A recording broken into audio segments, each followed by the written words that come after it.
नमस्कार प्यारे भाइयों बहनों और बच्चों।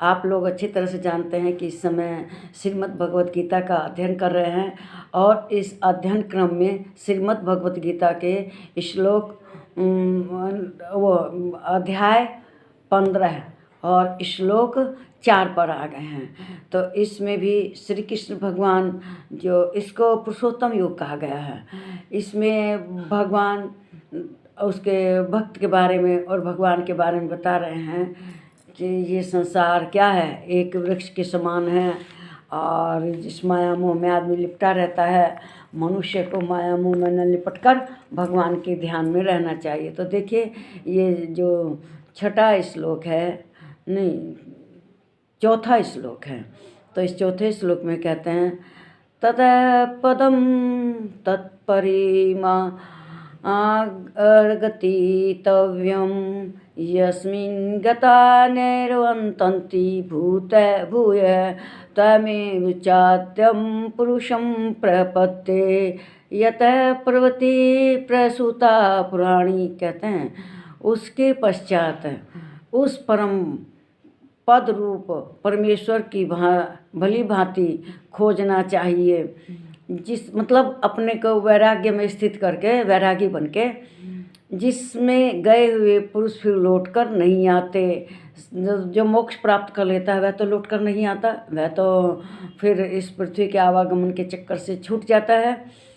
और जिस परमेश्वर से इस पुरातन संसार वृक्ष की प्रवृत्ति विस्तार को प्राप्त हुए हैं, उसी आदि पुरुष नारायण में शरण हूँ, इस प्रकार दृढ़ निश्चय करके इस परमेश्वर का मनन और नित्य ध्यान करना चाहिए।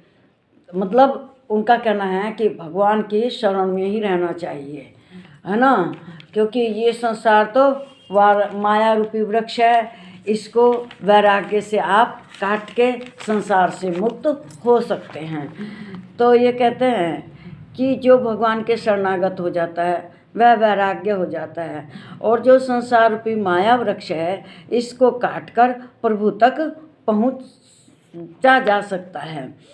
जो वृक्ष है यह क्या है, इसको जब काट देंगे तभी प्रभु तक पहुंचेंगे, और अपने आप को निष्काम कर्म से भगवान के चरणों में समर्पित करना चाहिए।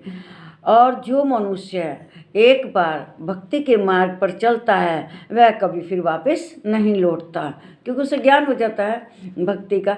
और जो वृक्ष की उत्पत्ति होती है, जो माया रूपी वृक्ष है, ये जो वृक्ष है, इसे जब वैराग्य रूपी हथियार से काट देगा तभी प्रभु की प्राप्ति होगी। शरणागत वृक्ष की जो उत्पत्ति है उस तक तभी पहुँचेगा जब वह भगवान के शरण में रहेगा। और प्रभु मार्ग पर जो एक बार चल देता है वह फिर कभी वापस नहीं लौटता, क्योंकि उसे तो ज्ञान हो जाता है।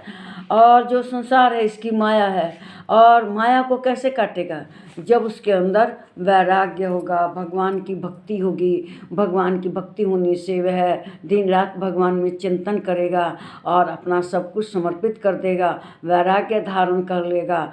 तो वह वैराग्य से जो ये माया रूपी वृक्ष है इसको काटने में सक्षम होगा। अगर वैराग्य नहीं रहेगा तो इस माया जंजाल में, इस दुनिया में लिपटा रहेगा। और जब वैरागी हो जाएगा, साधु सन्यासी हो जाएगा, तब वह इस माया से छूट जाएगा, इस माया के बंधन को समाप्त कर देगा। और जो वैराग्य रूपी हथियार है उसी से ही इस माया को समाप्त कर सकता है। अगर आदमी इस माया में लिपटा रहेगा, संसार में लिपटा रहेगा, तो कैसे इस माया रूपी वृक्ष को काट पाएगा, तभी ना संभव है। जब उसकी माया टूट जाएगी, देखिए साधु लोग बनते हैं ना, अपना सारा माया तोड़ दे, यहाँ तक कि माया बंधन ख़त्म कर देते हैं कि अपने परिवार का, अपना सबका पिंडदान काम क्रिया करके तब वे लोग योगी बनते हैं। वे फिर कभी संसार में नहीं आते, माया में नहीं आते।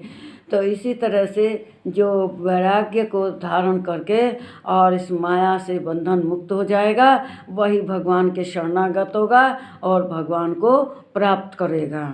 देखिए, मैंने जो इस वीडियो में विचार दिए हैं, अगर आप इससे सहमत होते हैं तो इसमें लाइक कीजिएगा, मेरे कमेंट बॉक्स में ज़रूर कुछ ना कुछ कमेंट कीजिए। अच्छा चाहे खराब खराब लगता है तो क्यों लगता है ये भी बताइए, और मेरे चैनल को सब्सक्राइब कीजिए। नमस्कार मेरे प्यारे भाइयों बहनों और बच्चों।